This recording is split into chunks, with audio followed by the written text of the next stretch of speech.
ஐயா அசைவு கொடுக்கூடாது, சத்தம் போடக்கூடாதுங்க. அமைதியாக பண்ணணும். அமைதியாக இருக்கணும்.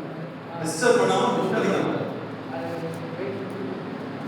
கொஞ்ச நேரம் வெயிட் பண்ணா பட்டர்ஃப்ளை பறந்து போயிடும். யார் சொன்னது? எல்லாம் கிளாப் பண்ணிடலாமா? Very good.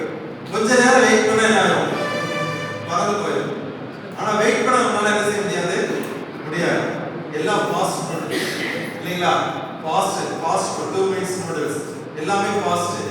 சோ வெயிட் பண்ண யாருமே வெயிட் பண்ண தயாரா இல்லை. இப்போ நாங்களாம் இருக்கும்போது என்ன செய்வோம்னா, ஒரு காலேஜ்ல ஸ்கூல்ல படிக்கும் போது ஒரு வேர்டுக்கு டிக்ஷனரி மீனிங் வேணும்னா டிக்ஷனரி எடுத்து அந்த தேடணும்.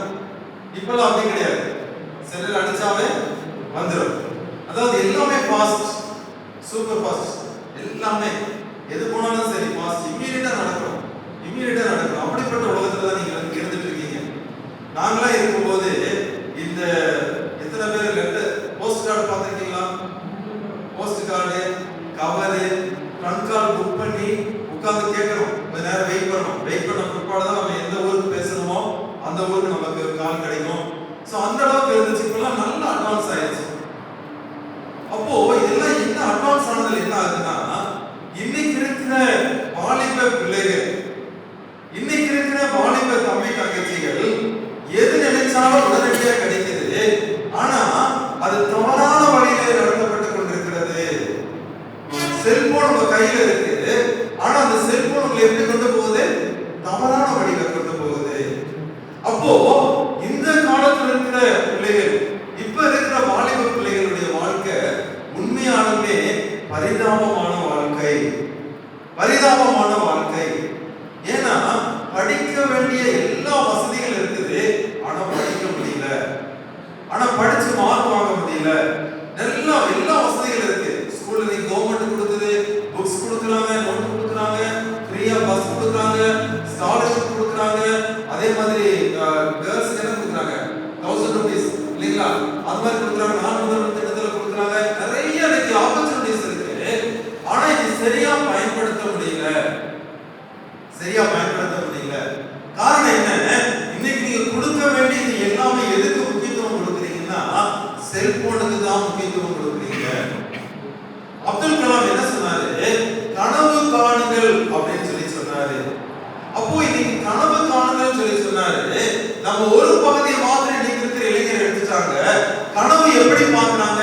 நிறைய கனவு காணுறாங்க. ஆனா அந்த கனவை அச்சீவ் பண்றோமா? இந்த கனவு பார்க்கிறோம். ஆனா அந்த கனவு மட்டும் தான் பார்க்கறாங்க வழிய அந்த கனவை நம்மளால ரீச் பண்ண முடியல. அவர் சொல்லும்போது என்ன சொல்றாரு? உங்களை தூங்க விடாம செய்யறது அந்த கனவு. எது? கனவு காலங்கள். என்ன கனவு காலங்கள்? நான் வாழ்க்கையில உயர்ந்த இடத்துக்கு வருவேன், நான் நல்லா படிப்பேன், நல்ல மார்க் எடுப்பேன், திருச்சபையிலையும் வீட்டிலேயும் நான் நல்ல வாழ்க்கை, ஆண்டவருக்கு ஒரு சாட்சியா இருப்பேன், நல்ல பிள்ளையா இருப்பேன்னு சொல்லி நினைக்கிறோம். ஆனா உன்னால என்ன செய்ய முடியல? அப்படி வாழ முடியல. அருமையான தம்பி தங்கச்சி, இதுக்கு என்ன காரணம் சொல்லி யோசிச்சீங்களா? வேதத்துல இருந்து நம்ம ஒரு பகுதியில நம்ம பார்ப்போம். அதை குறித்து நம்ம கொஞ்ச நேரம் யோசிப்போம். சரிங்களா? அதுக்கு முன்னாடி அருமையான தம்பி சந்திரசேகருக்கு நான் அவருக்கான ஆண்டவரை ரொம்ப மகிமைப்படுத்துகிறேன். சிறு பிராயம் முதல் எப்போ பிராக்டிஸ் போனாலும் தம்பி முதல்ல இருப்பாரு. நல்ல ஆக்டிவா அப்படிதான் நல்லா கலந்துக்குவாரு. இம்மட்டும் ஆண்டவர் தெரிந்து கொண்டு இந்த யாரெல்லாம் அந்த பிராக்டிஸ் இல்லாம நிறைய பேர் அட்டன் பண்ணுவாங்க. இன்னைக்கு நிறைய ஆயர்கள் நிறைய இருக்காங்க. அதுக்கு நான் ஆண்டவரை மகிமைப்படுத்துகிறேன். வரக்கூடிய தலைமுறைகளை ஆண்டவருக்குள்ள அவங்க வழிநடத்த ஆண்டவர் கிருபை செய்வார். சந்திரசேகர் அவருடைய துணைவியாருக்காக ஆண்டவருக்காக நன்றி செலுத்துகிறேன். அவனுடைய பிரதர் ரீசெண்டா அவரை பார்த்து பேசிட்டு இருந்தேன். நல்ல ஒரு ஊழியம் செய்யக்கூடிய ஒரு தம்பி ரீசெண்டா அவருக்கு ஆர்டினேஷன் கொடுத்தாங்க. ஸோ அவருக்காக நான் ஆண்டவருக்கு நன்றி செலுத்துகிறேன். செய்திக்கு போகணுமா? நம்ம கண்களை நன்றி செலுத்திப்போம்.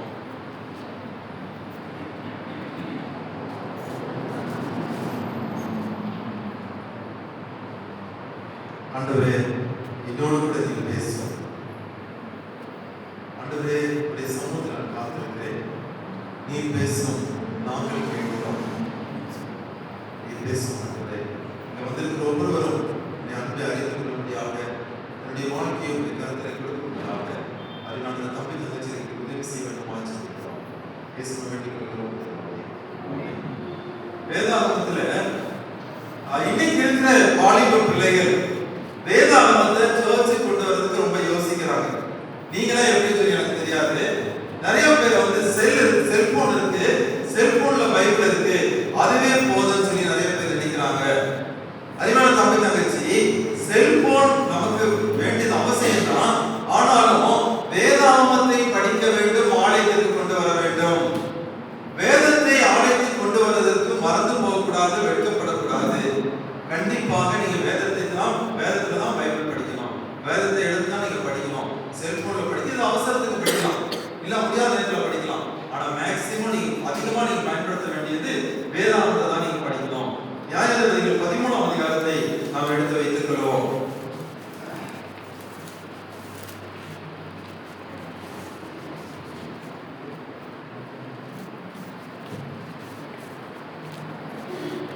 வாழ்க்கையில ஒவ்வொரு மனிதனுக்கும் ஒரு நோக்கம் உண்டு.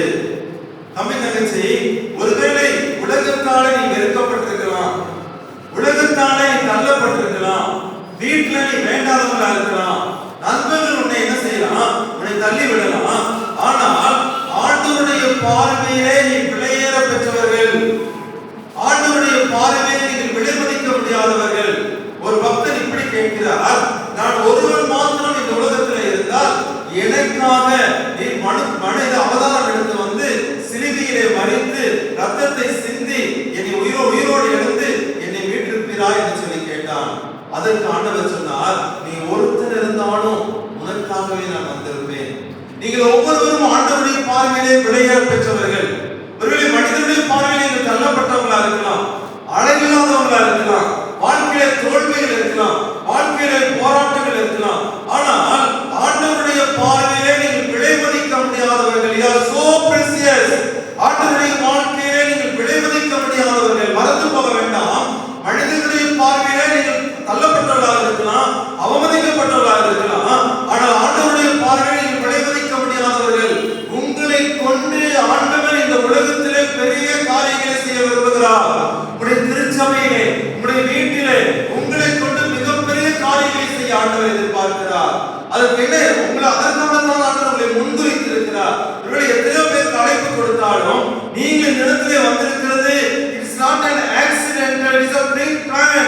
ஒருவேளை தற்செயலாக இந்த இடத்துக்கு வரவில்லை, ஆண்டவர் ஒரு நோக்கத்தோடு உங்களை கொண்டு வந்திருக்கிறார். உங்களுடைய வாழ்க்கையில ஒரு நோக்கம் உண்டு, உங்களுடைய வாழ்க்கையில ஒரு வெற்றி உண்டு, உங்களுடைய வாழ்க்கையில ஒரு போராட்டங்கள் இருந்தாலும் போராட்டங்களின் மத்தியிலையும் நீ ஒரு வெற்றியுள்ள வாழ்க்கை வாழ வேண்டும் என்பதற்காக ஒரு நோக்கத்தோடு ஆண்டவர் படைத்திருக்கிறார். பிறப்பு ஒரு சம்பவம், பிறப்பு ஒரு சம்பவம், அதை உன்னால் தடுக்க முடியாது. பிறப்பு ஒரு சம்பவம், ஆனால் இறப்பு ஒரு சரித்திரம். மறந்து போக வேண்டாம். பிறப்பு ஒரு சம்பவம், இறப்பு ஒரு சரித்திரம். எதற்காக இந்த உலகத்தில் நாம் பிறந்திருக்கிறோம்? வென்றதை தின்று வெறுமனே வாழ்ந்து வெளிவந்தால் சாவோம் என்றல்ல, நீங்கள் சாதிக்க வேண்டியது உண்டு.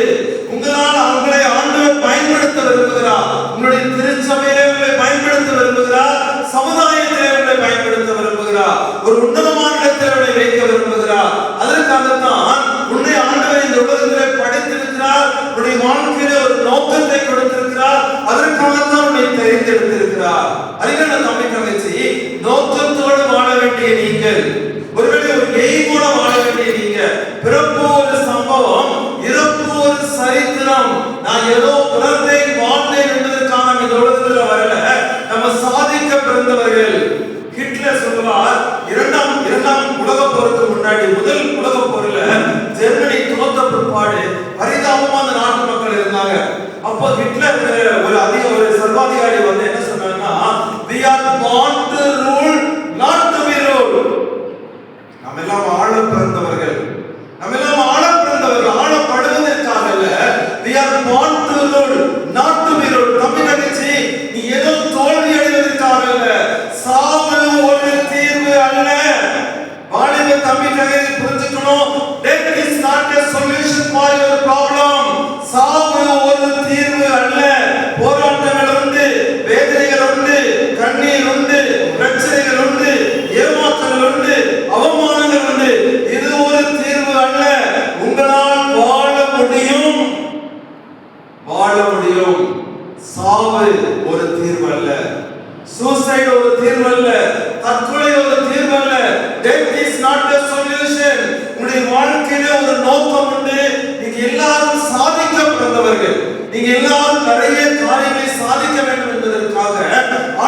உலகத்திலே தெரிந்தெடுத்திருக்கிறார். உங்கள் மூலமாக திருச்சபையிலே, சமுதாயத்திலே, உங்களுடைய வீட்டிலே உங்கள் மூலமாக பெரிய காரியங்களை செய்ய ஆண்டவர் இன்னைக்கு தயாராக இருக்கிறார். அதுக்கு நீங்கள் செய்ய வேண்டியது என்ன? இந்த ஆண்டவருக்கு உங்களுடைய உள்ளத்திலே இடம் கொடுக்க வேண்டும். இன்றைக்கு ஒருவேளை ஆயிரம் மக்கள் இருக்கிறார்கள் சொல்லுகிறேன். இன்றைக்கு ஆராதனை என்கிற பெயரிலே இளைஞர்களை அணித்துக் கொண்டிருக்கிற கூட்டம் புறப்பட்டிருக்கிறது.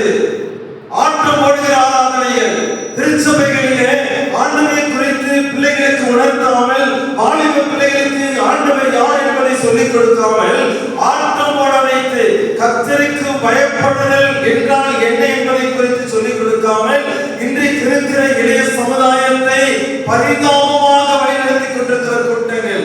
அன்பிலே ஒரு ஊழியக்காரர் பின்னாடி இந்த எண்ணற்ற மக்கள், ஆயிரக்கணக்கான இளைஞர்கள் சென்றார்கள். பரிதாபமான வாழ்க்கை. கிறிஸ்துவ வாழ்க்கை என்பது it is not a theoretical life, it's a practical life. போதிப்பது யார் வேண்டுமானாலும் போதிக்கலாம், வாழ்ந்து காட்ட வேண்டும். ரோல் மாடல்ஸ் இன்னைக்கு தேவை. திருச்சபையிலே ஒருவேளை ஆயிரத்தில் இருக்கிறீர்கள், ரோல் மாடல்கள் தேவை. பிரசங்கிப்பது மாத்திரமல்ல, என்னுடைய வாழ்க்கை இந்த சிறியன் ஒருவருக்கு இடம் உண்டாக்குறவன் எவனோ அவன் கழுத்திலே எந்திரங்களை கட்டி சமுத்திரத்தின் ஆழத்திலே போடுவது நலமாயிருக்கும் என்று சொல்லி ஆண்டவர் சொல்லி இருக்கிறார்.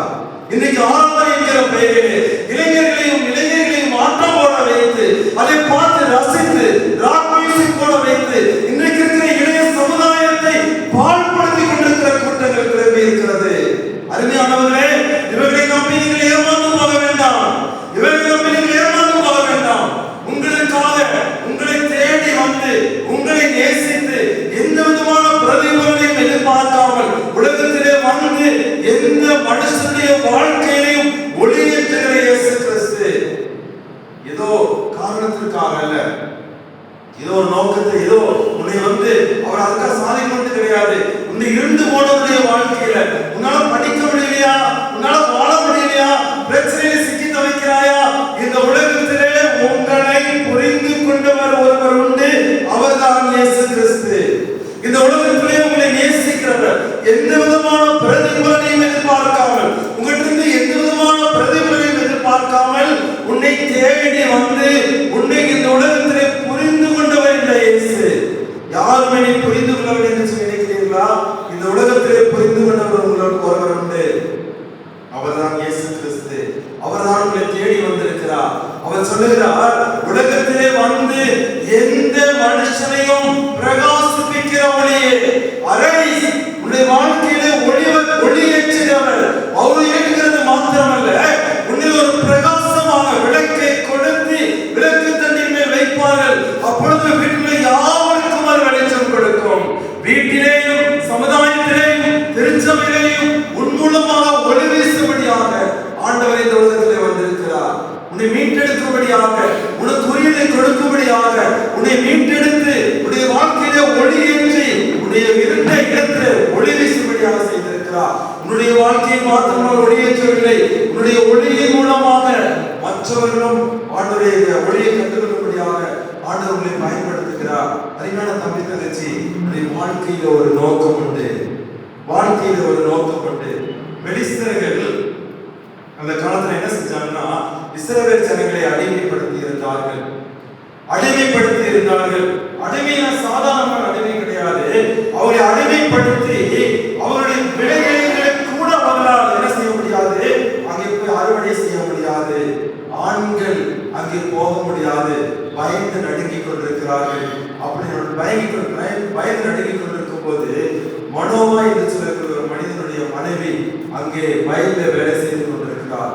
அவளுக்கு குழந்தைகள் இல்லை. தேவதூதன் அவளை தேடி வந்து சொல்லுகிறான். அவளை பார்த்துவிட்டு தேவதூதன் அவளை பார்த்து சொல்லுகிறான், மனோவுடைய மனைவி இடத்துல 11ஆம் அதிகாரத்திலிருந்து அது சொல்லப்பட்டிருக்கிறது. 5ஆம் வசனம் வாசிங்க.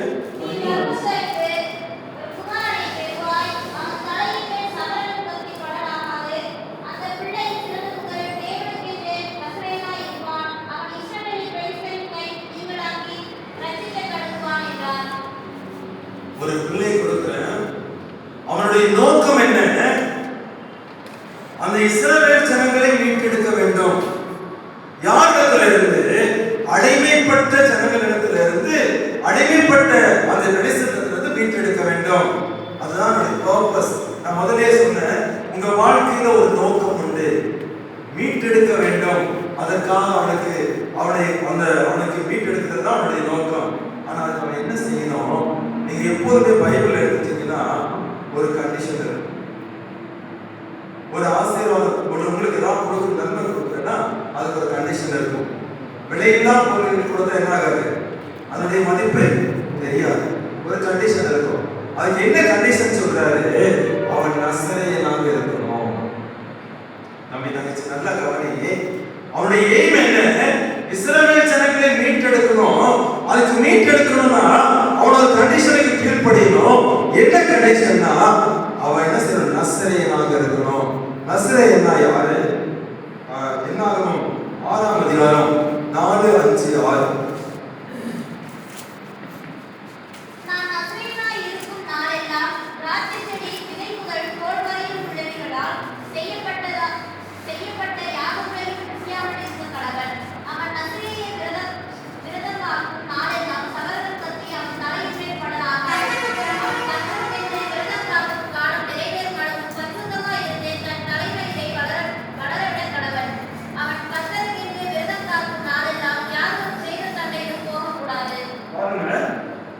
நல்லா கவனிங்க.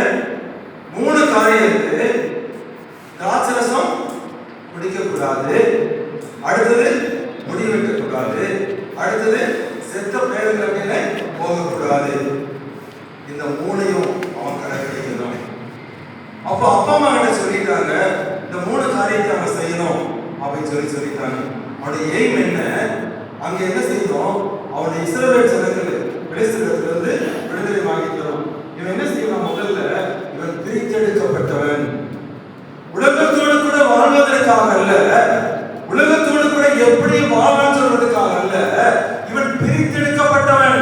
எதற்காக பிரித்தெடுக்கப்பட்டவன்? அடிமைப்பட்டு போயிருக்கிற தன்னுடைய ஜனங்களை அடிமைத்தனத்திலிருந்து விடுதலை செய்யும்படியாக பிரித்தெடுக்கப்பட்டவன். You are chosen. நீங்க எல்லாரும் பிரித்தெடுக்கப்பட்டவர்கள். உங்களுக்கு என்று விசேஷித்த தன்மை இருக்கிறது. நீங்கள் எப்பொழுது வேண்டுமானாலும் ஆலயத்திற்கு வரலாம், எப்பொழுது வேண்டுமானாலும் நீங்கள் ஜெபிக்கலாம். உங்களுடைய வாழ்க்கை பிரித்தெடுக்கப்பட்ட வாழ்க்கை, உலகத்தோடு ஒன்றான வாழ்க்கை அல்ல, உலகத்தோடு ஒன்றான வாழ்க்கை அல்ல. உங்களுடைய வாழ்க்கை ஒரு பிரித்தெடுக்கப்பட்ட வாழ்க்கை. சிம்சனுடைய வாழ்க்கை ஒரு பிரித்தெடுக்கப்பட்ட வாழ்க்கை. அருமையான தம்பி தங்கச்சி, எதற்காக ஆண்டவர் பிரித்தெடுத்திருக்கிறார்? உன்னுடைய வாழ்க்கையிலே அவர் ஏதாவது சாதிக்க வேண்டும் என்று சொல்லி விரும்புகிறார். உன் வாழ்க்கையின் மூலமாக உலகத்திலே சமுதாயத்திலே ஒளியேற்ற வேண்டும் என்பதற்காக உன்னுடைய வாழ்க்கையை உன்னை பிரித்தெடுத்திருக்கிறார். இரண்டாவது, அவன் எப்படி இருக்கிறான்? ஒரு நோக்கம் உண்டு. அவனுடைய வாழ்க்கையில ஒரு எய்ம் உண்டு. எய்ம்லெஸ் கிடையாது. எதற்கு படிக்கிறீங்க? சும்மா படிக்கல. எங்க போறீங்க? சும்மா போற. என்ன செய்றீங்க? சும்மா இருக்க. அது கிடையாது. அவனுடைய வாழ்க்கையில ஒரு நோக்கம் உண்டு. அவனுடைய வாழ்க்கையில ஒரு நோக்கம் இருந்தது. அந்த நோக்கம் என்ன? வெளிச்சங்களை விடுதலை ஆக்க வேண்டும். அது மாத்திரம் இல்ல, சின்ன வயசுல இருந்து அவங்க அம்மா அப்பா சொல்லி வளர்த்திருப்பாங்க, தம்பி நீ நல்லா செஞ்சிருக்க, நீ பிரித்தெடுக்கப்பட்டவங்க, மற்றவங்க மாதிரி நீ கிடையாது, நீ பிரித்தெடுக்கப்பட்டவங்க. நீ என்ன செய்யக்கூடாது? திராட்சரசம் குடிக்க கூடாது, முடி வெட்டக்கூடாது, செத்த பிரேதங்கள் என்ன செய்யக்கூடாது? போகக்கூடாதுன்னு சொல்லி அவன் அப்படி சொல்லி வளர்த்து கொண்டே வந்தாங்க. இவன் எப்படிப்பட்டவன்? இவன் நோக்கத்தோடு கூட வாழ வேண்டியவன். அது மாத்திரம் இல்ல, இவனுக்கு நிறைய பவர் இருந்துச்சு சிம்சோனுக்கு. இவன் என்ன செய்யறான்? கழுதை பச்சை தாடை எலும்பை எடுத்து 1000 பேரை கொள்றான். இவனை கையில வச்சவனால கட்ட முடியாது. அது மாத்திரம் இல்ல, இவனுக்கு எங்களால முடியாது எதுவுமே கிடையாது. ஒரு சிங்கம் வருது, அந்த சிங்கத்தை அப்படியே ஒரு ஆட்டுக்குட்டி மாதிரி அதை அப்படியே பிடிச்சு போட்டுட்டான். அவ்வளவு வல்லமை படைத்தவன் இவன், ஆசீர்வதிக்கப்பட்டவன். அது மாத்திரம் இல்ல, இவனுக்கு என்ன செய்யலாம்? முடியாததை முடிய வைக்கக்கூடிய அவனுக்கு இருந்துச்சு. அவனுடைய ஜெபம், அவன் என்ன சொன்னாலும் என்ன ஜெபிச்சாலும் ஆண்டவர் அந்த ஜெபத்துக்கு பதில் கொடுத்தார். நான் சொன்னேன் இல்லைங்களா, ஒரு வனாந்தரத்துல ஒரு வேலி பள்ளத்தாக்குல அவன் பெரிய யுத்தம் நடக்குது, 1000 பேரை கொண்டுட்டான். கொண்ட பிற்பாடு அவன் தாகத்தால தவிக்கிறான். தண்ணி இல்லை. அப்ப ஆண்டவர் நோக்கி கூப்பிடுறான், ஆண்டவரே நான் தாகத்தால இருக்கிறேன், நான் கொஞ்ச நேரம் செத்துருவேனே அப்படின்னு சொல்லி அவன் கதறும் போது ஒரு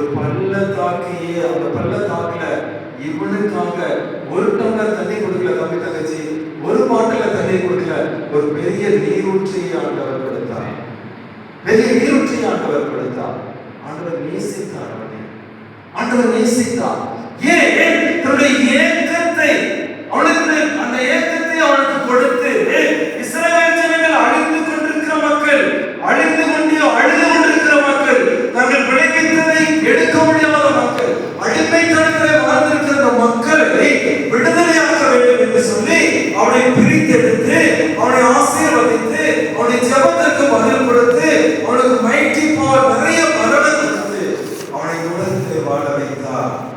அதனால தம்பி தங்கச்சி, இந்த ஆண்டவரை நேசித்திருக்கிறார். எத்தனையோ பேருக்கு கிடைக்காத சாக்கியம் உனக்கு கிடைத்திருக்கிறது. அண்ணா அடிக்காதீங்கண்ணா, அண்ணா அடிக்காதீங்கண்ணா, நீங்க சொல்றபடியெல்லாம் செய்யறீங்கண்ணா, அண்ணா அடிக்காதீங்கண்ணா அப்படின்னு ஒரு கூக்குரல் வந்துச்சு. கேட்டீங்களா? யாரெல்லாம் கேட்டீங்க? அந்த கூக்குரல் டிவியில யாரெல்லாம் கேட்டீங்க? அவர் தம்பி கேட்டிருக்காரு, அப்புறம் பாப்பா கேட்டிருக்காங்க, அப்புறம் யார் கேட்டீங்க? அண்ணா அடிக்காதீங்கண்ணா, அண்ணா அடிக்காதீங்கண்ணா, நீங்க என்ன சொன்னாலும் செய்யறதுண்ணா, நீங்க என்ன சொன்னாலும் செய்யறீங்கன்னா, சமுதாயத்தை, தமிழகத்தை ஒடுக்கினோடு கூக்குரல். ஏன்?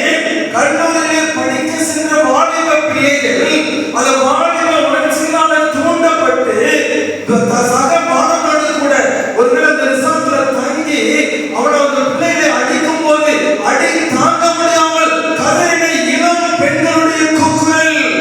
தமிழ் தங்கச்சி, உன்னுடைய வாழ்க்கை வெற்றியிடக்கூடாது என்பதற்காக இந்த உலகம் உடைய உணர்ச்சிகளை தூண்டி திருமணத்திற்கு முன்பாக தன்னுடைய வாழ்வின் பிராயத்திலே திருமணத்திற்கு முன்பாக தன்னுடைய வாழ்க்கையை அழைத்துக் கொள்ளுகிற பிள்ளைகள் இன்றைக்கு நிறைய பேர் உண்டு. கதறுகிறார். தமிழகமே கதறுகிறது. தமிழகமே சம்பித்தது, உணர்ச்சி வசப்பட்டது. ஏன்? பிள்ளைகள் படிக்க போன இடத்திலே பாலியல் பலாத்காரத்தினாலே ஏதோ செய்வது அறியாமல் தெரியாமல் அதை சிக்கிக் கொண்டவர்கள். தமிழ் தங்கச்சி, இந்த வாலிப பிராயத்திலே உன் மனம் போனபடி நடக்கலாம் நினைக்கிறியா? உன்னுடைய வாழ்க்கையில் ஒரு நோக்கம் உண்டு. ஆண்டவரை நேசித்திருக்கிறார். ஆண்டவருக்காக தன்னுடைய ஜீவனையை கொடுத்தார். எத்தனை பிரசங்களை நீ கேட்டிருக்கிறார், எத்தனை சத்தியங்களை நீ கேட்டிருக்கிறார். ஆனால் இந்த வாலிப உணர்ச்சியால் தூண்டப்பட்டு இன்றைக்கு நண்பர்களை நம்பி, எந்த நண்பனை நான் கொச்சைப்படுத்தவில்லை, ஆனால் நண்பர்களால் ஏமாந்து போன குற்றங்கள் நிறைய உண்டு. இன்றைக்கு பாலியல் பிரச்சனைகளை சிக்கிக் கொண்டிருக்கிற பிள்ளைகள், பாலியத்தினால சிக்கிக் கொண்டிருக்கிற பிள்ளைகள். நேற்றைக்கு ஒரு நிகழ்ச்சி பார்த்து கொண்டிருந்தேன். அப்ப அந்த டாக்டர் சொல்றாரு, உங்களுடைய வாழ்க்கையில நீங்க எது சிறப்புன்னு சொல்லி நினைக்கிறீங்கன்னு சொல்லி கேட்கும்போது அந்த டாக்டர் சொல்றாரு, ஒரு சின்ன +1 +2 படிக்கிறவங்க ஸ்கூல்ல படிக்கிறவங்க கூட்டிட்டு வந்தாங்க. அப்ப செக் பண்ணி பார்த்தோம், பிரெக்னன்சி இருக்குன்னு சொல்லி தெரிஞ்சிருச்சு. அது வீட்டுக்கு சொன்னாங்க, பிள்ளைகிட்ட சொன்னாங்க, வேற மாதிரி தீர்மானம் எடுத்துருவாங்க. அதனால அவர் வந்தவர் திடீர்னு மறைச்சிட்டான். டெஸ்ட் எடுக்காம தெரிஞ்சவங்க மறைச்சிட்டான், ஓடி போயிட்டான். சிசிடிவி மூலமா அவளை கண்டுபிடிச்சு, அந்த ஊரை கண்டுபிடிச்சு, அந்த கிராமத்துக்கு போய் அந்த வீட்டில் இருக்கிறவங்க ஸ்கூல்லையே எல்லா டெஸ்ட்டு போய் த்ரீ மெடிக்கல் செக்அப் நடத்தி அந்த பிள்ளையை கண்டுபிடிச்சு அவங்க அப்பா அம்மா கிட்ட சொன்னாங்க. தம்பி தங்கச்சி, திருமணத்தில் நீ நிற்கும் போது பரிசுத்தமை விவாகம், பரிசுத்தமை விவாகம். அந்த திருமணத்தில் நீ நினைக்கும் போது, திருமணத்தில் நிற்கும் போது நீ சொல்லுவதை ஆண்டவர் கவனித்து கேட்டுக் கொண்டிருக்கிறார். குருவானவர் சொல்லுகிறார், இவர்கள் சொல்லுவதை நாமும் கேட்டோம், ஆண்டவரும் கேட்டுக் கொண்டிருக்கிறார், கர்த்தரும் கேட்டார். கர்த்தருக்கு முன்னாடி நீ பரிசுத்தமாய் திருமணத்தில் நிற்க போகிறாயா? பரிசுத்தமாய் நிற்க போகிறாயா? பரிசுத்த விவாகம் உலகத்தாரோட நம்ம கிடையாது, உலகத்தாரோட நம்ம கிடையாது. நம்முடைய திருமணம் பரிசுத்தமே விவாகம். உணர்ச்சிகளால் தூண்டப்பட்டு பொள்ளாச்சியில அந்த பிள்ளைகள் கதறின கூக்குரல் ஏன் தெரியுமா? ஏன் தெரியுமா? நண்பர்கள் மூலமாக ஏமாந்து போனவர்கள். வாலிப வயதானவங்க பாஸ்டர் 1000 சொன்னாலும் கேட்க மாட்டீங்க. அப்பா அம்மா சொன்னாலும் கேட்க மாட்டீங்க, எல்லாம் எனக்கு தெரியும் நினைச்சிட்டு போவீங்க. ஆனா உங்களுக்கு ஒண்ணுமே தெரியாது. எல்லாம் தெரியும் நினைச்சிட்டு போவீங்க, ஆனா உங்களுக்கு ஒண்ணுமே தெரியாது. இது எப்ப தெரியும்? இந்த வாலிப பிராயத்தில் ஒரு மனமானபடி நடந்த பிற்பாடு, உன்னுடைய நோக்கத்தை எல்லாம் நீ மறந்து வாழ்ந்து கொண்டிருந்த பிற்பாடு, திருச்சபையில சில காரியங்களை நீ மறந்து வாழ்ந்து கொண்டிருக்கும் பிற்பாடு, நீ பெரியவனாகும் போது, திருமணத்திற்கு தயாராகும் போது, உன்னுடைய மனசாட்சி உன்னை சாதனைக்கும். எங்க வீட்டுல கல்லூரியில வேலை செய்யற ஒரு சகோதரி 2 பசங்களை கூட்டிட்டு வந்து, ஆனா அந்த பசங்களோட கூட பேசுறேன்னு சொன்னாங்க. அதுல ஒருத்தர் நல்ல பணக்கார குடும்பத்தை சேர்ந்தவர். அவனை வந்து தனியா பேசுறேன்னு சொன்னான். அவனை தனியா ரூம்ல கூட்டிட்டு போய் உட்கார்ந்து அவனை பேச போறோம் சொன்னான். நானும் ஒரு பொண்ணு பார்க்கணும். இப்போ எங்க வீட்டுல பொண்ணு பார்க்கறாங்க. அந்த பொண்ணு தான் மேரேஜ் பண்ண சொல்றாங்க. அந்த பொண்ணை மேரேஜ் பண்ணா சொத்து முழுவதும் தராங்கிறாங்க. நான் சொந்த பொண்ணை மேரேஜ் பண்ணா எதுவும் தர மாட்டேன்னு சொல்றாங்க. எனக்கு ஒரே குழப்பமா இருக்குன்னு சொன்னாங்க. நான் கேட்டேன், பழக்கம் வேண்டுமா, பழக்கம் வேண்டுமான்னு கேட்டேன். அவன் சொன்னான், இல்ல நாங்க வந்து ஒவ்வொரு சொல்லி அங்க லாட்ஜ் எடுத்து நாங்கள் தங்கிட்டேன்னு சொன்னான். ஆளுமை எம்பிஏ படித்தவன், ஆளுமையை பற்றி படித்தவன், மற்றவர்களை எப்படி ஒருமுகப்படுத்துவது என்று படித்தவன், இன்றைக்கு திருமணத்தில் முடிவெடுக்க முடியாமல் குறைமைப்பை பரிதாபமாக இருக்கிறார். அதனால தம்பி நிகழ்ச்சி அதுக்காக ஆண்டவர்களுக்கு எதற்காக கூட்டி வந்திருக்கிறார்? உன்னுடைய வாழ்க்கையிலே ஒரு பரிசுத்தத்தை கொடுக்கும்படியாக, உன்னுடைய வாழ்க்கையிலே அவருடைய நோக்கத்தை நிறைவேற்றும்படியாக. எல்லாரும் ஆண்டு பயன்படுத்த முடியாது, எல்லாரும் ஆண்டு பயன்படுத்த முடியாது. இந்த சிம்சோனை பயன்படுத்தினார், கூடவே ஒரு கண்டிஷனையும் கொடுத்தார். சிம்சோனை இஸ்ரவேலர்களை மீட்டெடுக்கும்படியாக சிம்சோனுக்கு தேவையான எல்லாவற்றையும் கொடுத்தார். நீ கல்லூரியிலே படித்துக் கொண்டிருக்கிறாய், மேல்மைப்பள்ளியிலே படித்துக் கொண்டிருக்கிறாய். நீங்க எத்தனை பேர் படிக்க முடியாமல் கஷ்டப்பட்டு கொண்டிருக்கிறது உங்களுக்கு தெரியுமா? ஆண்டவரை படிக்க வைத்திருக்கிறார். நான் பேங்க்ல இருக்கும்போது பசங்களை கூட்டிட்டு அப்பா பையனை கூட்டிட்டு வருவாங்க. பாவமா இருக்கும். எஜுகேஷன் கேட்டு வர தெரியுமா? பாவமா இருக்கும். ரொம்ப எடுத்தடிப்பாங்க. நான் சொல்லுவேன், கொடுக்குறதா கொடுக்குறேன்னு சொல்லுவேன். இல்லைன்னா என்ன எடுத்துட்டு அது பாவம், தப்பு. ஏன் படிக்கிறது நல்லா படிக்க முடியுது, ஆனால் பணம் இல்லை, வசதி வாய்ப்பு இல்லை. படிக்கிறதுக்கு நல்ல ஞானம் இருக்கு, படிக்க வைக்க முடியாம எத்தனை பேர் கஷ்டப்படுறாங்க. ஆனால் படிப்பை ஆண்டவர் கொடுத்திருக்கிறார், உன்னை நேசித்திருக்கிறார். நல்லா யோசிச்சு பாருங்க. கொரோனாவில் எவ்வளவு பேர் மறைந்து போனாங்க இல்லையா? எவ்வளவு பேர் மறைந்து போனாங்க இல்லையா? ஆனா அந்த கொரோனாவிலிருந்து ஆண்டவர் நம்மை காப்பாற்றினாரு. நமக்கு வாழ்வு கொடுத்திருக்காரு. நமக்கு கொரோனாவில் சாப்பாடு கிடைக்காம எத்தனை பேர் பட்டினியில் இருக்காங்க நம்மளுக்கு தெரியுமா? ஆனா ஆண்டவர்களுக்கு எவ்வளவு சாப்பாட்டை கொடுத்து, ஜீவனை கொடுத்து ஆண்டவர்களை நேசிச்சிருக்காங்க. இந்த சிம்சோனுக்கு ஆண்டவர் அவ்வளவு பவர் கொடுத்தாரு, அவ்வளவு நேசிச்சாரு. ஆனா அந்த சிம்சோன் என்ன பண்ணா தெரியுங்களா?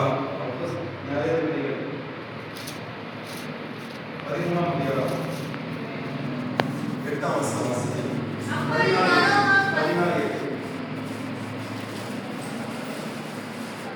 சில நாளைக்கு பின்பு அவன் அவளை விவாகம் பண்ண திரும்பி வந்து சிங்கத்தின் உடலை பார்ப்பதற்கு வழிபடைக்கு போனான்.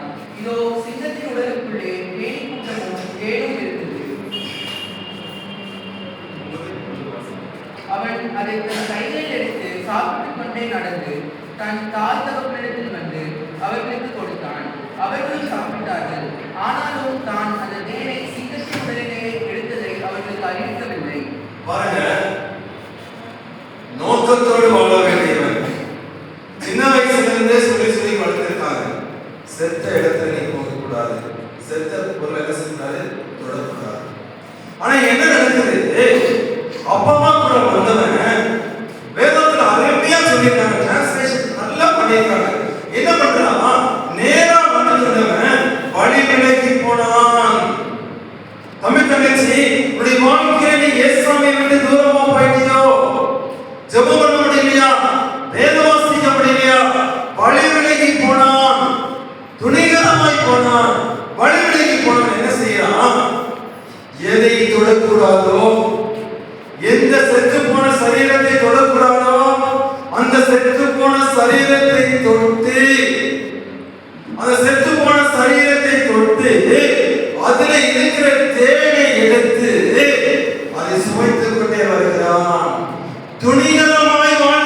மாத்திரமே செய்தான். துணிகரமா தன்னை யாரும் பார்க்கவில்லை என்று சொல்லி வழிவிலகி போனது மாத்திரமல்ல, எதை தொடக்கூடாது என்று சொல்லி ஆண்டவர் சொல்லி இருந்தாரோ அதை தொட்டு அதிலே இருந்து தேனை எடுத்து சாப்பிட்டுக் கொண்டே வருகிறார். துணிகரமாகிவிட்டார். தம்பி தங்கச்சி, உடைய வாழ்க்கையில் துணிகரமாய் செய்கிற ஒவ்வொரு தவறும் அது ஆண்டவருக்கு தெரியும். உடைய வாழ்க்கையை துணிகரமாய் செய்ய ஆரம்பித்து விட்டாயோ, யாருக்கும் தெரியாது என்று சொல்லி வாழ்ந்து கொண்டிருக்கிறாயோ, யாருக்கும் தெரியாது என்று சொல்லி ஒருவேளை லவ்வா வயசுல நீ சிக்கி தவிக்கிறாயோ, உடைய நேசிப்பதற்காக பயந்து மாணவனோடு ஒருவேளை காதலியோடு நீ வாழ்ந்து கொண்டிருக்கிறாயோ, உடைய வாழ்க்கையிலே உடைய அன்பை இயேசு கிறிஸ்துவை நேசிக்கிற அந்த ஃபர்ஸ்ட் லவ், அந்த அன்பை மறந்து ஒருவேளை சரீர பிரகாரமான சரீரத்திற்கு நீ முக்கியத்துவம் கொடுத்து வாழ்ந்து கொண்டிருக்கிறாயோ, மறந்து போகாதே, துணிகரமாய் நீ செய்து கொண்டிருக்கிறாய். அது இன்பமாய் இருக்கும். யாரும் உங்களை கேள்வி கேட்க முடியாது. இன்பமாய் இருக்கும். செல்போனை வச்சுட்டு நீ பார்க்கிற படம் என்ன? செல்போன்ல ஒருவேளை அந்த இதுல செல்போன்ல படம் வச்சிருக்க முன்னாடி அதுல நம்ம யார் படத்தை நீங்க வச்சிருக்கீங்க? அப்பா அம்மா படத்தை வச்சிருக்கீங்களா? யார் படத்தை வச்சிருக்கீங்க? அந்த வால்பேப்பர்ல யோசிச்சு பாருங்க. அந்த டியூனை எங்க டியூன் வச்சிருக்கீங்க?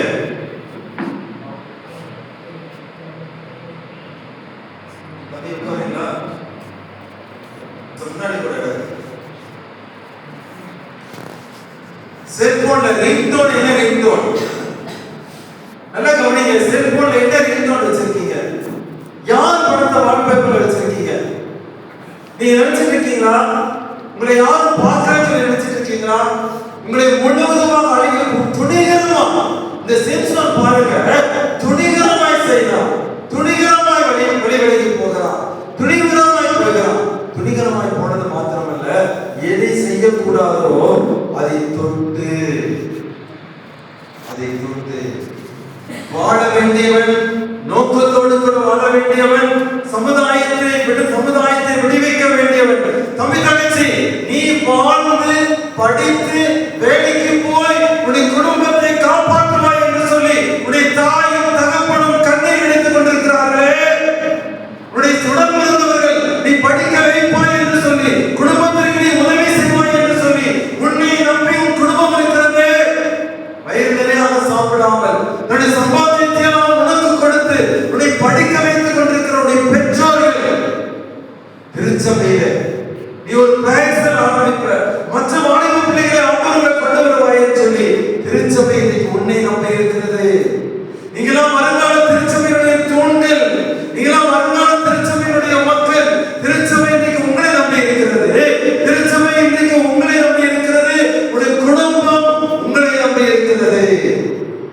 சிம்சோன் எங்கு போகக்கூடாது என்று சொல்லி சொன்னாரோ, எங்கு போகக்கூடாது என்று சொல்லி சொன்னாரோ, அந்த பெலிஸ்தரிடத்திலே போய் ஒரு பெண்ணை காண்கிறான். யாரிடத்திலே யாரை அழைக்க வேண்டும் என்று சொல்லி சொன்னாரோ, யாரிடத்திலிருந்து விடுதலை வாங்கி தர வேண்டும் என்று சொல்லி சொன்னாரோ, அந்த ஜனங்களிடத்திலே சம்பந்தம் வைக்க போகிறான். பெலிஸ்தரிடத்தில் ஒரு குமார்த்தி ஒரு பெண்ணை கண்டு அந்த பெண்ணை தான் திருமணம் செய்ய சொல்லி போறான். தம்பி தங்கச்சி, படிக்க வேண்டியது உன்னுடைய வாழ்க்கை. படிக்க வேண்டிய காலத்துல லவ் மேட்டர்ஸ்ல விழுந்துட்டியா, காதல்ல விழுந்துட்டியா, காதலுடைய உன்னுடைய வாழ்க்கையை அழித்து போடும். இந்த உலகம் சொல்லுகிறபடி நீ கேட்காதே, நடிகர்களை சொல்லும்படி கேட்காதே. எல்லாம் மாயை. இன்றைக்கு இருக்கிற இளைய சமுதாயம் நிலங்களை நிஜம் என்று நம்பி ஏமாந்து வைத்திருக்கிறது. சினிமாவில் வேண்டுமானால் 3 மணி நேரத்திலே பிறந்து வளர்ந்து மற்ற கம்யூனிட்டியை சேர்ந்த ஜாதி விட்டு ஜாதி திருமணம் செய்து எல்லாரையும் அடித்து நொறுக்கி அவன் வெற்றியுள்ள வாழ்க்கையை வாழ முடியும். நிஜ வாழ்க்கையை வாழ முடியாது. நிலங்களை நிஜம் என்று நம்பி ஏமாந்து கொண்டிருக்கிற இளைய சமுதாயமே, நீ சந்திக்கிற உலகம் அதுவல்ல. இதுவல்ல நீ சந்திக்கிற உலகம். அது சினிமாவோட வேண்டுமானால் அது சாத்தியம்.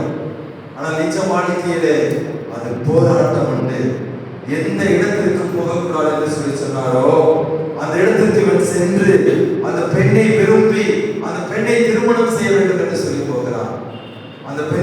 திருமணம் செய்ய போகும்போது துணிகரமாய் வழி விலகி போகிறான்.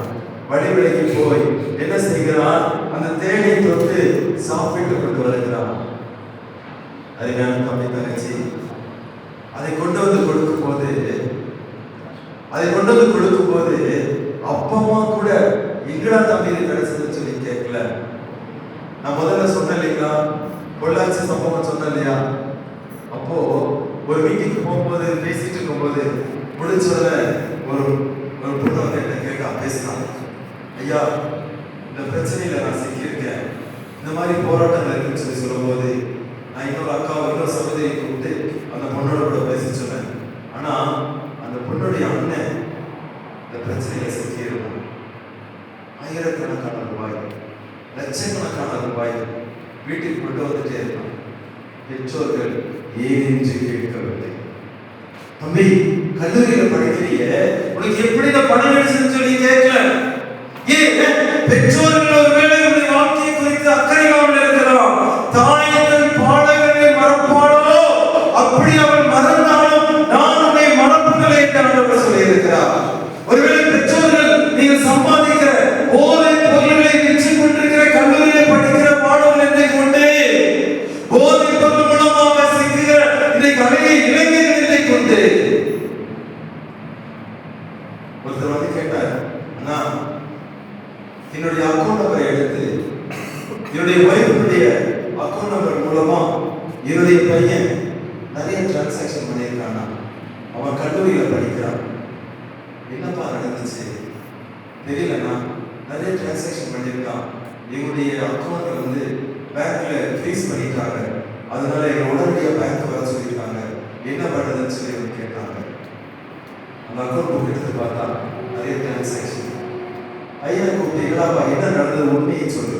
நான் சொன்னேன், நான் விசாரிக்கிறத நீங்களே கேளுங்க, ஏன்னா ஒருவேளை இது ஐடியில் இருந்துச்சுன்னா நீங்கள் ஜெயிலுக்கு போக வேண்டியது வரும், அதனால கேஸுக்கு மேலே பயிர் பண்ணுவாங்க, நீங்களே பையன் என்ன உண்மை நடந்ததுன்னு சொல்லி கேளுங்க போது நல்ல பையன் அவன் சொல்றான், எங்க அப்பா அம்மா அவன்கிட்ட சொல்லலை, கடைசியில் நான் தான் கூப்பிட்டு பேசுறேன். அவன் பேசும்போது அவன் சொல்றான், எங்க அப்பா அம்மா ரொம்ப கஷ்டப்படுறாங்கன்ட்டு என் செல்போனுக்கு நம்பர் வந்துச்சு, நாங்கள் பணம் அனுப்புகிறோம், நல்லா கவனிச்சுங்க, நாங்கள் பணம் அனுப்புகிறோம், அந்த பணத்தை நீங்கள் என்ன செய்யுங்க, வேற பக்கம் அனுப்புங்க, நாங்கள் 2000 ரூபா அனுப்புவோம், நீங்கள் நாங்கள் சொல்கிற கொண்டு 2000 அனுப்புனீங்கன்னா உங்களுக்கு 50 ரூபா கொடுப்போம். அனுப்பிச்சோம், 50 ரூபா கிடைச்சது. அவ்வளோதான். தப்பு செய்யும்போது ரொம்ப சந்தோஷமா இருக்கும். இவன் வழிவடைக்கு போனான், அந்த சிங்கத்தை தொட்டான், செத்து போன சிங்கத்தை தொட்டான், அதுல இருந்து தேன் எடுத்து சாப்பிட ரொம்ப சுவையா இருந்துச்சு. அடுத்து 5000 ரூபாய் அனுப்பினான், 100 ரூபாய் கொடுத்தாங்க, டிரான்சாக்ஷன் வந்துட்டே இருந்துச்சு. தம்பி தங்கச்சி, நான் சொன்னேன் இல்லையா, உனக்கு ஒண்ணுமே தெரியாது, உனக்கு தெரிஞ்சதுன்னா என்ன, எப்படியாவது பணம் கையில கிடைக்கணும், வேலை செய்யாம சம்பாதிக்கணும், யாராவது நம்ம கொடுக்கணும்னு சொல்லி எதிர்பார்க்கிறாங்க. இன்னைக்கு இருக்கிற வாலிபர்கள் அநியாயமா ஏமாந்து போகிறார்கள். போதை பொருள் விற்கிற மக்கள் அந்த பணத்தை எப்படியாவது கொண்டு போய் சேர்க்கணும்னு சொல்லி அவங்க மூலமா பிரச்சனை தெரியும் சொல்லி என்ன பண்றாங்க, இப்படி பசங்களை பிடிச்சு அவங்க அக்கௌண்ட் மூலமா அனுப்புறாங்க. அவங்க இன்னைக்கு சிக்கிட்டு விழிச்சிட்டு இருக்காங்க. தம்பி தங்கச்சி, ஏமாந்து போகாது, யாரையும் நம்பாது, யாரிடத்திலையும் நம்பாது, யாருடைய நம்பியுடைய வாழ்க்கையை குறித்து சொல்லாது, இயேசுவை மட்டும் நீ நோக்கிப்பா. இந்த ஆண்டவருடைய நேசிக்கிறார். இந்த சிம்சோன் வழிவிலகி போய் சாப்பிட்டு கொண்டே வந்து எங்க சம்பந்தம் வைக்க போச்சோ, எங்க வைக்க போறான்னு சொன்னாரோ அந்த இடத்திலேயே அவன் வந்துட்டான். அடுத்து இவன் செஞ்ச காரியம் என்ன தெரியுமா? 15ஆம் அதிகாரம் பாருங்க. வாசிட்டே இருந்தீங்கன்னா நம்ம தேதியை வாசிட்டே வந்தீங்கன்னு வச்சுக்கோங்க, 13, 14, 15 நீங்க வீட்டுல போய் வாசிங்க. அப்ப நீங்க வாசிக்கும் போது தெளிவா என்று சொல்லக்கூடிய ஒரு பெண் இருக்கிறா. அந்த பெண்ணினுடைய மடியில சிம்சோன் படுத்துக் கொண்டிருக்கிறான். நல்லா கவனிங்க. யாரும் உங்களுக்கு சொல்லித்தர மாட்டாங்க. உங்களுடைய வாழ்க்கையை வீணடிக்க சொல்லித்தான் நிறைய பேர் விரும்புவாங்க. ஆனா குடும்பத்தை காப்பாற்ற வேண்டியவர், உங்களுடைய சமுதாயத்தை காப்பாற்ற வேண்டியவர், அந்த மக்களை காப்பாற்ற வேண்டியவர் ஒரு சிறியவனுடைய மடியிலே படுத்து கிடக்கிறான். ஸ்திரீகள் பெண்ணினுடைய சிநேகம் அழைத்து போட்டது. பெண்ணினுடைய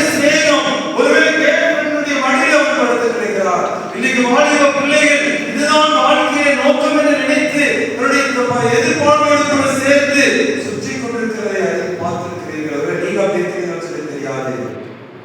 என்ன நடந்தது தெரியுமா? அதுக்கான தம்பி தங்கச்சி பரிதாபமான வாழ்க்கை. 13, 14, 15 வாசிங்கன்னா கண்டு காண போய் கண்களுக்கு பிரியமானவர். 14 எடுத்து பாருங்க. 1 வசனம் பாருங்க, கண்டு. 2 வசனம் கண்டு. 3 வசனம் கண்ணுக்கு. 7 வசனம் கண்ணுக்கு. அப்படியே 15 காண போய். இப்படியே நிறைய நீங்க வாசிக்கலாம், நிறைய வாசிக்கலாம். கண்டு காண போய் கண்டு கண்டு கண்களுக்கு முக்கியத்துவம் கொடுத்து வாழ்ந்து கொண்டிருந்தான். கண்களுக்கு முக்கியத்துவம் கொடுத்து வாழ்ந்து கொண்டிருந்தான். கண்கள் விருப்பமானதெல்லாம் செய்து கொண்டிருந்தான். கண்ணுக்கு எதெல்லாம் பிடிக்குதோ அதெல்லாம் செய்து கொண்டிருந்தான். கண்ணுக்கு எது முக்கியமோ, எது கண்ணுக்கு பிரியமா இருக்குதோ அதெல்லாம் செஞ்சுட்டு இருந்தான். அவருடைய வாழ்க்கையின் நோக்கத்தை மறந்து போனான். சொல்லுவோம், வாழ்க்கையின் நோக்கத்தை மறந்து போனான். வாழ்க்கை நோக்கத்தை மறந்து கண்களுக்கு முக்கியத்துவம் கொடுத்து வாழ்ந்து கொண்டிருந்தான். 16ஆம் அதிகாரம் 21ஆம் வசனம் வாசிங்க. பெலிஸ்தர் அவனை பிடித்து அவன் கண்களை பிடுங்கி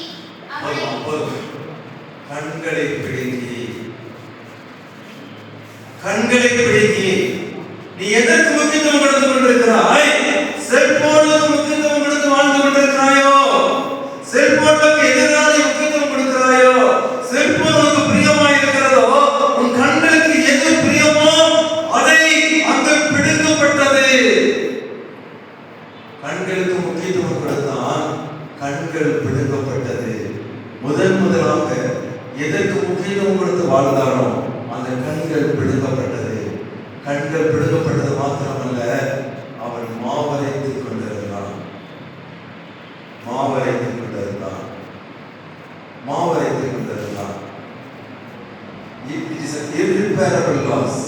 திரும்ப பெற முடியாத இழப்பு. இந்த வாலிப பிராயத்திலே படிக்க வேண்டிய வயதிலே படிக்காமல், கர்த்தருக்கு பயப்பட வேண்டிய இந்த வாலிப பிராயத்திலே பயப்படாமல் இருக்கும்போது உடைய வாழ்க்கை பரிதாபமாக இருக்கும். நோக்கத்தோடு கூட வாழ வேண்டியவன், இஸ்ரவேல் ஜனங்களுக்கு பலிஸ்தீனிடத்திலிருந்து விடுதலை வாங்கி தர வேண்டியவன், இங்கே அடிமையாய் கண்கள் பிடுங்கப்பட்டவனாய் எதற்கு முக்கியத்துவம் கொடுத்தானோ அந்த முக்கியத்துவம் பிடுங்கப்பட்டு கண்கள் பிடுங்கப்பட்டு சிறைச்சாலையிலே மாவரைத்துக் கொண்டிருந்தான். தம்பி தங்கச்சி, படிக்க வேண்டிய காலத்தில் படிக்காம, ஆண்டவர் கொடுக்க வேண்டிய நேரத்தில் கொடுக்காம இருந்தீங்கன்னா உன்னுடைய வாழ்க்கையிலே தோல்விகள் முடியும். உன்னுடைய வாழ்க்கையிலே பரிதாபமாக இருக்கும். உன்னுடைய வாழ்க்கையிலே பரிதாபமாக இருக்கும். திரும்ப பெற முடியாது. உடைய வாழ்க்கையை ஏமாற்றங்கள் இருக்கும். உடைய வாழ்க்கையிலே தோல்விகள் இருக்கும். ஒருவேளை திருமணத்திலே உடைய வாழ்க்கையிலே போராட்டங்கள் இருக்கும். நீ அழுது பிரயோஜனம் அல்ல. காலத்தால் எச்சரிக்கிறேன். இந்த வாலிப பிராயத்தில் கண்களுக்கு எது பிரியமோ அந்த பிரியத்தின்படி நடப்பாயெல்லாம் ஒரு காலத்திலே அவர் பிடுங்கப்பட்டு போகும். உடைய வாழ்க்கை பரிதாபமாக போகும். யாரும் உனக்கு உதவி செய்ய முடியாது. மாவரைத்துக் கொண்டிருந்தான். யார் இவன்? சிங்கத்தை கொண்டவன். யார் இவன்? கழுதை பச்சை தாழை எலும்பை எடுத்து 1000 பேரை கொண்டவன். யார் இவன்? இலக்காவை அப்படியே அசைத்து தூக்கி கொண்டு போனவன். யார் இவன்? 300 நரிகளை பிடித்து ஒரு பெரிய அழிவை கொடுத்தவன். யார் இவன்? கைகளாக கட்டும் போது அது அப்படியே தெரிந்து கொண்டு படம் வந்தவன். மாவரைத்துக் கொண்டிருந்தான். திருச்சபை உன்னை நம்பி இருக்கிறது. குடும்பம் உன்னை நம்பி இருக்கிறது. உன்னுடைய சகோதரர்கள் உன்னை நம்பி இருக்கிறார்கள். உன்னுடைய பெற்றோர்கள் உன்னை நம்பி இருக்கிறார்கள். எதற்கு? நீ அவர்களை காப்பாற்றுவாய் என்று சொல்லி. ஆனால் நீயோ துணிகரமாய் செல்போனுக்கு முக்கியத்துவம் கொடுத்து பார்க்கக்கூடாத படங்களை பார்த்து திருமணத்திற்கு முன்பாக வாழ்க்கையை கெடுத்து நீயே வாழ்க்கையை அழித்துக் கொண்டிருக்கிறாயே. அறிஞான தம்பி தங்கச்சி, உனக்கு கிடைத்த இந்த நாளிலாவது உன் கண்களுக்கு எது பிரியம் என்று சொல்லிப்பார். உடைய வேதமே மன மகிழ்ச்சி. உடைய வேதத்தை நான் நேசிக்கிறேன். ஆண்டவரே, உடைய வசனம் என் கால்களுக்கு தீபமும் என் பாதைக்கு வெளிச்சமாய் இருக்கிறது. ஆண்டவரே,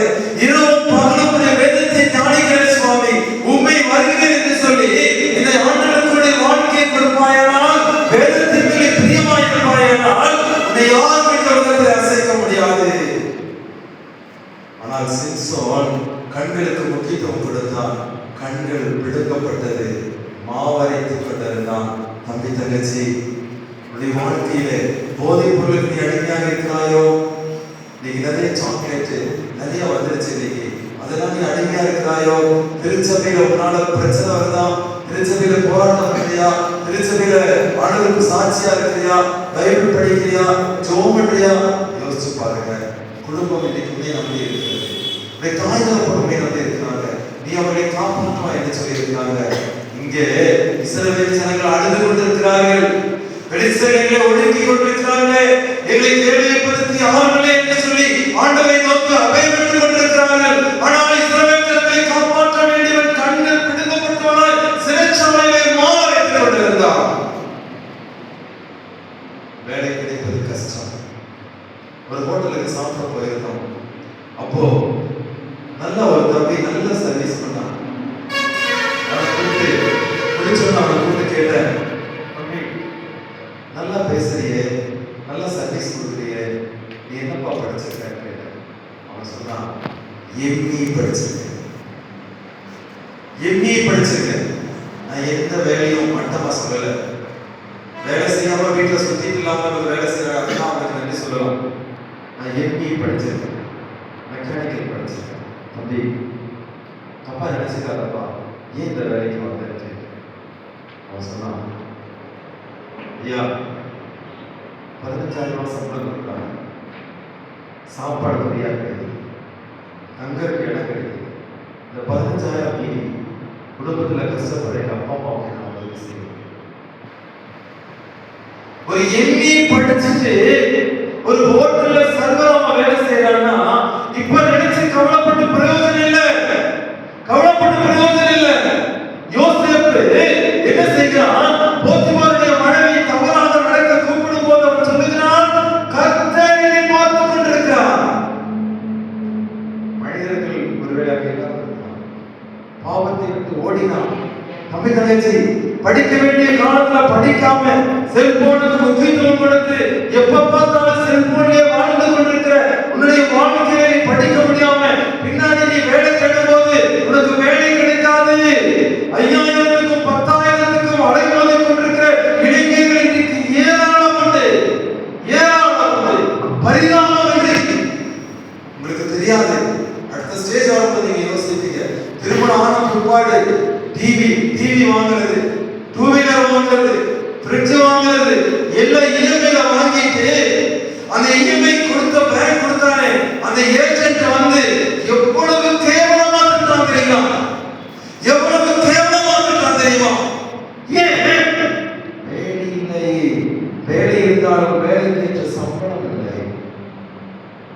வேலைக்கு சம்பளம் இல்லை. படிக்க வேண்டிய காலத்துல படிக்கல. கண்களுக்கு முக்கியத்துவம் கொடுத்து வாழ்ந்தீங்க.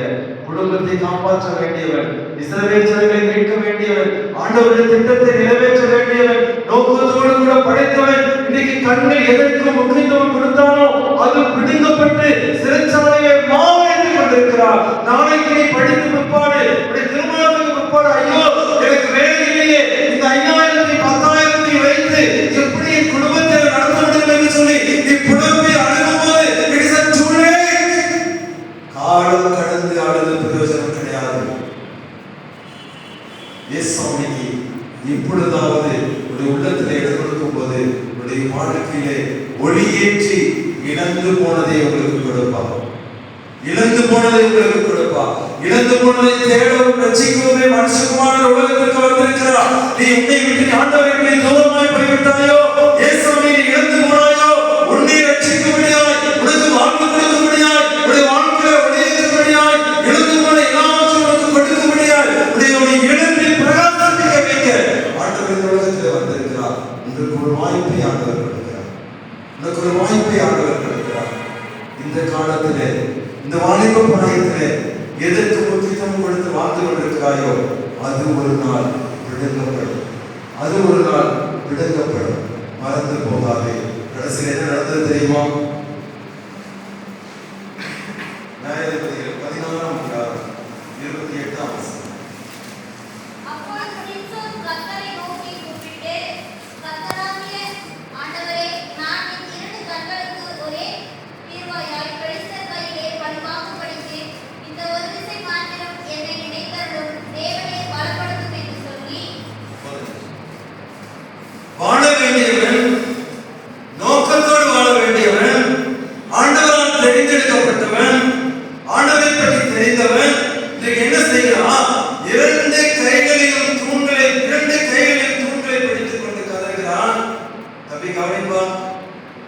சொல்லுவாங்க இல்லையா?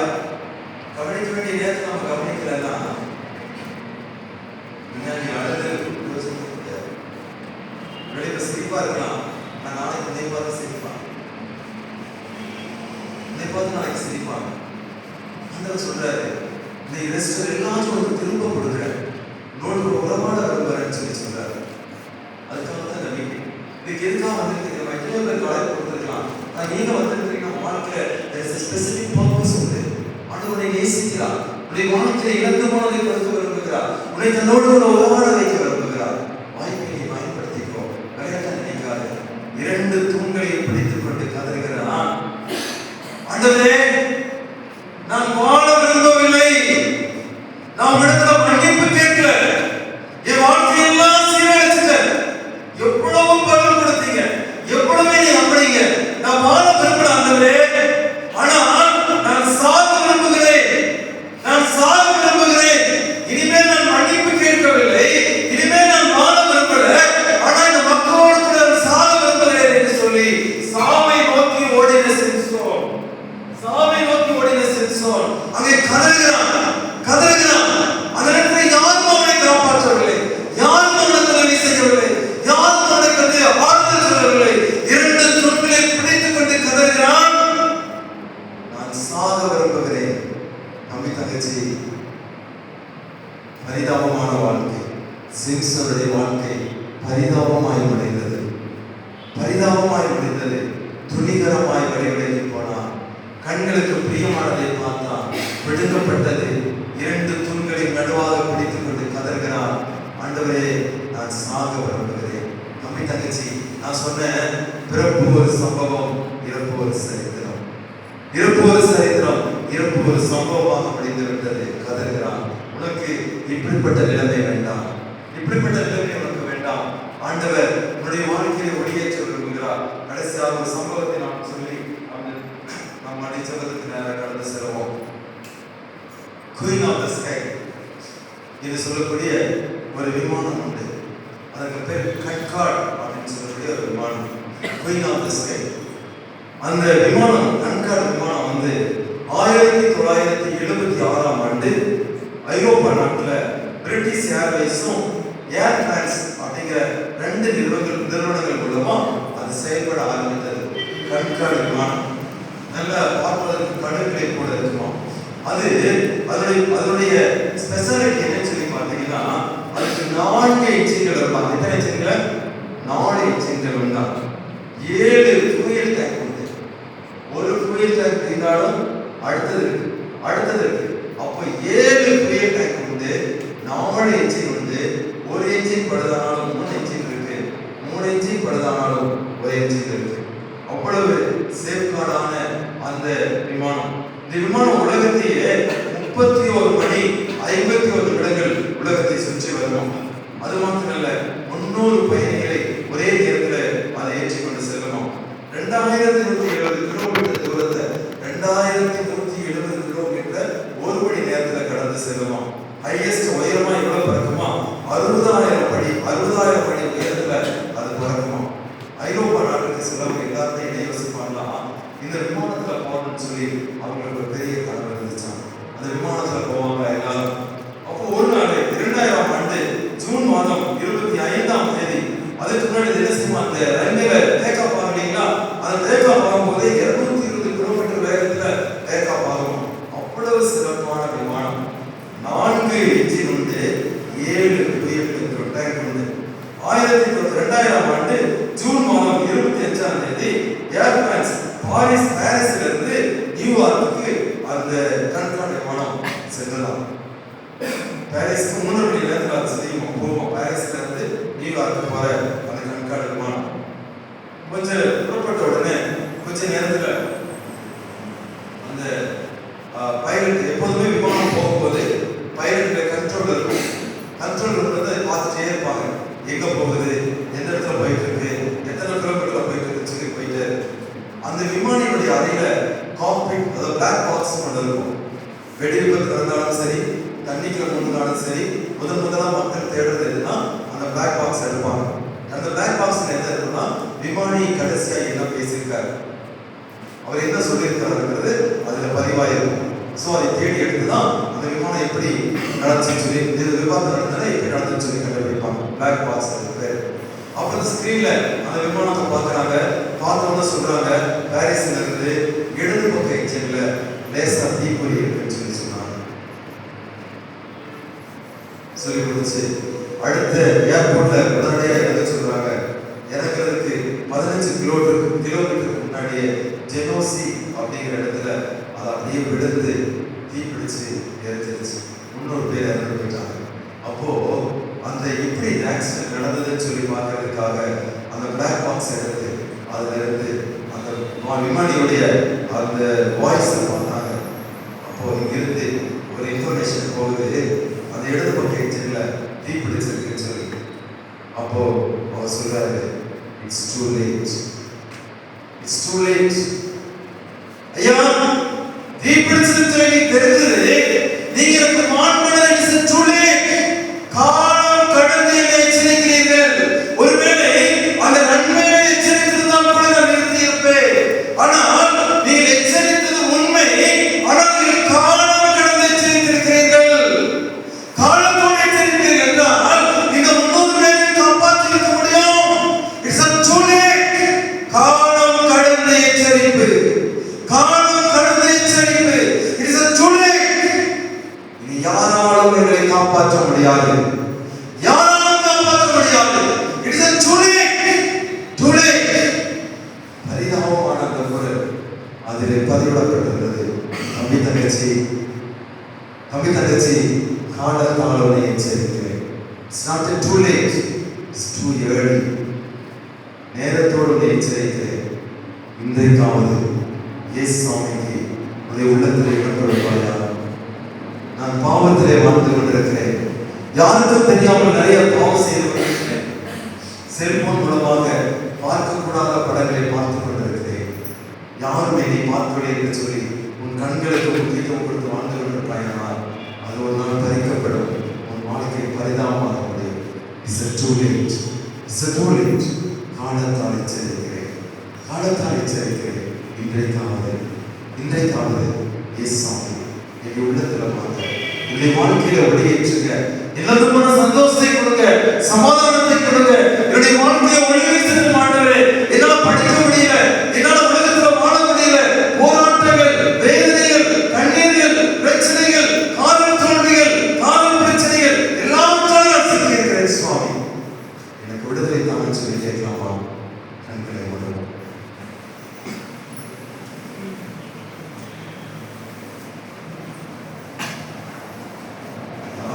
யாரிடத்தில் பேசுறதுனா அமைதியாக கண்களை மூடி நாயகர் இந்த இளம்பிள்ளைகளை செலுத்திக் கொண்டிருக்கிறார். அறிவான தம்பி தங்கச்சி, நான் சொன்னதை எல்லாம் நீ கரெக்ட் பண்ணி பாரு. வாழ வேண்டியவன், மீட்டெடுக்க வேண்டியவன். இங்கே கண்கள் பிடிக்கப்பட்டு எதற்கு முக்கியத்துவம் கொடுத்தானோ அது பிடுங்கப்பட்டு சிறைச்சாலையிலே மாவரைத்துக் கொண்டிருந்தார். தம்பி தங்கச்சி, காலத்தால் உன்னை எச்சரிக்கிறேன். It's not too late, it's too late. இந்த விமானி சொன்னார், காலம் கடந்த எச்சரிப்பு, காலம் கடந்த எச்சரிப்பு, பிரயோஜனம் இல்லாத எச்சரிப்பு. அப்படிப்பட்ட சூழலில் இருக்கிறாயோ? 2 கைகளிலும் தூணை பிடித்துக் கொண்டு கதறினானே சிம்சோன். ஐயோ, இனிமேல் நான் வாழ்ந்து பிரயோஜனம் இல்லை, நான் சாக வேண்டும் என்று சொல்லி இருந்தானே. தம்பி தங்கச்சி, உன் கண்களுக்கு எது முக்கியத்துவம் கொடுத்துக் கொண்டிருக்கிறார்? கண்களை மூடி அமைதியாக யோசித்துக்கோ, அமைதியாக யோசித்துக்கோ, அமைதியாக யோசித்துக்கோ. ஏசப்பா, இது வாழ்க்கை ஒரு நோக்கத்தோடு கொடுத்தீங்க.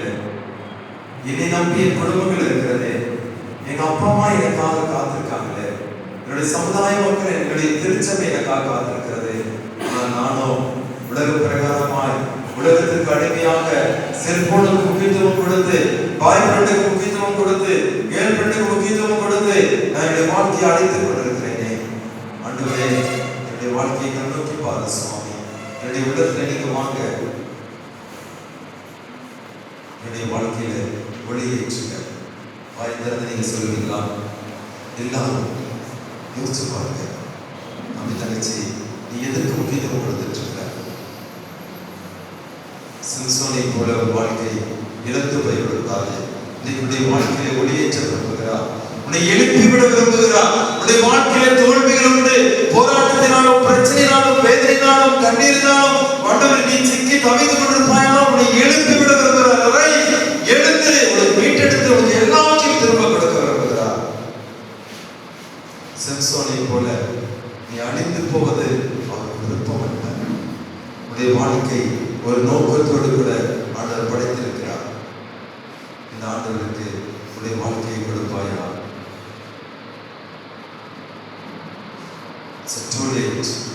அந்த விமானி கதரை நான் காலத்தால் எச்சரித்திருப்பாயானால் நான் தப்பியிருப்பேனே. இப்பொழுது காலம் கடந்த எச்சரிக்கிறேன்.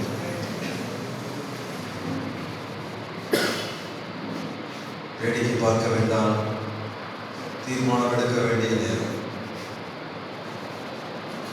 அன்றே இந்த உள்ளத்துக்களை வாருங்க சுவாமி. இதுவரைக்கும் மனப்பூர்வம் போக்கில் நடந்து கொண்டேன். வேதத்தை நேசிக்கவில்லை, ஜெபிக்கவில்லை, உண்மை தேடவில்லை. ஆண்டவரே, இன்னைக்கு நான் தீர்மானம் எடுக்கிறேன். அந்த தீர்மானத்துல நான் இனிமேல் இந்த வாழ்க்கையை நீங்க வாங்க சுவாமி. நான் உமக்கு மாத்திரம் முக்கியத்துவம் கொடுக்கணும். ஆண்டவரே, உமக்கு மாத்திரம் முக்கியத்துவம் கொடுத்து நான் வாழணும் சுவாமி. தீர்மானம் எடுக்கலாமா?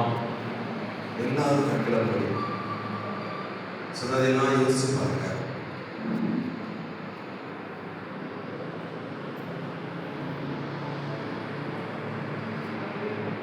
பாவினான் கிருபை காட்டும்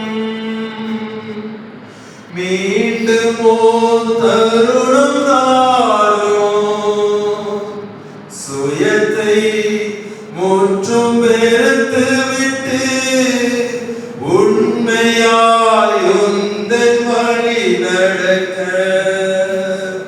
பாவினான் கிருபை காட்டும். மீண்டும் தருணம் தாரு சுவாமி. என்னுடைய வாழ்க்கையிலே நீர் பேச சுவாமி. நீர் என்னுடைய வாழ்க்கையிலே வாங்க. என்னுடைய வாழ்க்கையுடைய கருத்தில் தருகிறேன். பெயர் கிறிஸ்தவனாய் வாழ்ந்து விட்டேன் ஆண்டவரே. மனமோன போக்கிலே வாழ்ந்து விட்டேன் சுவாமி. எனக்கு உதவி செய்கிற ராஜா. சிம்சோனை போல என்னுடைய வாழ்க்கை அழித்து போகக்கூடாது. துணிகரமாய் அநேக பாவங்களை நான் இருக்கிறேன். என்னை மன்னிங்க, என்னுடைய உள்ளத்துல வாங்க, என்னுடைய வாழ்க்கையில ஒளியேற்றுங்க. சொல்லலாமா? எல்லாரும் கண்களை மூடி இருப்போம். கண்களை யாரும் திறக்கக்கூடாது. ஆண்டவர் பக்கத்திலே இருக்கிறார். என்னோடு கூட பேச விரும்புகிறார். ஐயோ, நான் படிக்கணும்னு சொல்லி விரும்புறேன், என்னால் படிக்க முடியலையே. நான் அந்த செல்போன் பார்க்கக்கூடாது, இந்த படத்தை பார்க்கக்கூடாதுன்னு நினைக்கிறேன், ஆனால் பார்க்கிறேனே. கண்களுக்கு முக்கியத்துவம் கொடுக்கிறேனே. சிம்சோனை போல வாழ்ந்து கொண்டிருக்கிறேனே. ஆண்டவரே, எனக்கு உதவி செய்யுன்னு சொல்லி கேட்பாயா? அப்படி நீ கேட்பாயா? ஆண்டவருடைய உள்ளத்திலே வந்து உன்னுடைய வாழ்க்கையிலே ஒளியேற்றி நீ விரும்புவாயா? அதற்கு அடையாளமாக நீ இருக்கிற இடத்துல இருந்து நீ எழுந்து நிற்கலாம். உங்களை ஆண்டவருடைய சமூகத்தில் ஒப்புக் கொடுத்து ஜெபிப்போம். நீ இருக்கிற இடத்துல இருந்து உட்கார்ந்து இருக்கிற இடத்துல எழுந்து நிற்கலாம். அந்த என்னுடைய வாழ்க்கையில ஒளியேற்றி சொல்லும். கண்களை உங்களை யாரும் வேடிக்கை பார்க்கக்கூடாது. உடன்படிக்கை பண்ணுகிற நேரம் நீ ஆண்டவர்களுடைய வாழ்க்கையை கொடுக்க வேண்டும் என்று சொல்லுகிறீர்களா? உன்னுடைய வாழ்க்கையில ஆண்டவர் ஒளியேற்ற வேண்டும் என்று சொல்லுகிறீர்களா? நீ இருக்கிற உட்கார்ந்து இருக்கிற இடத்துல நீ எழுந்து நிற்கலாம். எல்லா கண்களும் இருக்கும். யாரும் வேடிக்கை பார்க்கக்கூடாது. தீர்மானம் எடுக்க வேண்டியது உடைய கையில். ஆண்டவரே, இழந்து போய்விட்ட சுவாமி. சிம்சோனை போல நான் தோல்வியிலே மாட்டிக்கொண்டிருக்கிறேன் சுவாமி. அந்த தோல்வி அடைந்து விடக்கூடாது ஆண்டவரே. என்னுடைய வாழ்க்கையில ஒளியேற்றம் என்று சொல்லி தீர்மானித்திருப்பாயா? தீர்மானத்திற்கு அடையாளமாக நீ எழுந்து நிற்கலாம். யாரும் கண்களை திறந்து வேடிக்கை பார்க்கக்கூடாது. இது ஆண்டவர்களுக்கு கொடுத்த ஒரு வாய்ப்பு. ஆண்டவர்களுக்கு கொடுத்த ஒரு வாய்ப்பு. இன்னும் உன்னுடைய இருதயத்தை நீ கடினப்படுத்த வேண்டாம். ஆண்டவரே, என்னுடைய வாழ்க்கையில ஒளியேற்றம் என்று சொல்லி தீர்மானித்திருப்பாயா? எஸ் சுவாமி, எனக்கு உதவி செய்யுங்க ஆண்டவரே. என்னுடைய வாழ்க்கையை மாற்றுங்க ஆண்டவரே. என்னுடைய வாழ்க்கையில பிரச்சனைகள் உண்டு, வேறு பிள்ளைகள் வந்து யாரையும் என்னை புரிந்து கொள்ளலன்னு சொல்லி கலங்கி நிற்கிறாயா? ஆண்டவரே என்னுடைய வாழ்க்கையில் உதவி செய்ய சொல்லி நீ விரும்புவாயானா? ஆண்டவருடைய வாழ்க்கைக்கு நீ அனுமதி கொடுத்திருப்பாயானா? நீ உட்கார்ந்த இடத்துல இருந்து நீங்க எழுந்து நிற்கலாம்.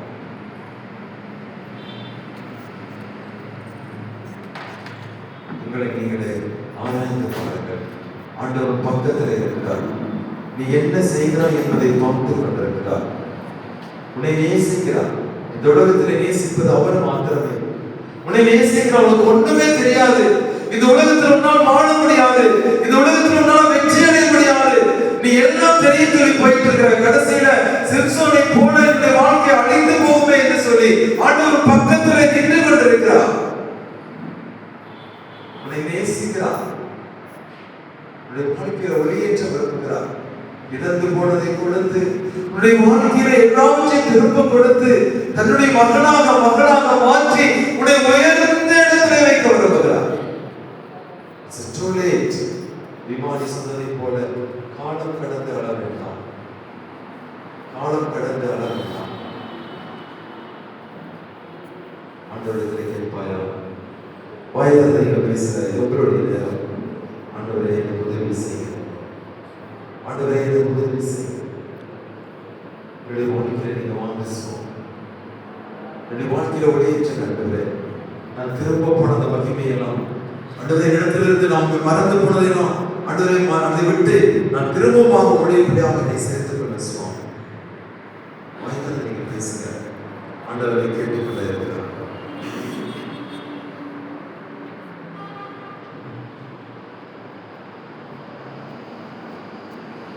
ஆண்டவருடைய கருத்துல உடன்படிக்கையை கொடுத்து நாம் செல்லிப்போம். சந்திரசேகர் முன்னாடி வந்து சந்திரசேகர் செல்லிக்கிட்டே இருக்கிறேன்.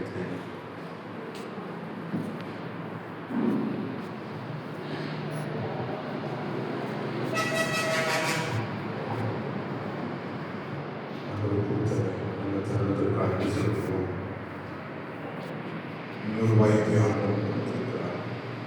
அருமையான தம்பி தங்கச்சி, நோக்கமில்லாமல் இந்த இடத்துக்கு நீ வந்திருக்கவே முடியாது. அநேகரை எதிர்பார்த்த இந்த கூடியில ஆண்டவர் உங்களை அழைத்திருக்கிறார், உங்களை தேர்ந்தெடுத்திருக்கிறார். ஆண்டவருடைய சத்தம் காதில் விழுந்திருக்கிறது. இந்த இடத்தை விட்டு நான் கடந்து போகும் பொழுது எல்லாமே போயிடும். ஆண்டவருடைய வார்த்தையை நீ சுமந்து போறீங்க. என்னால முடியுமா?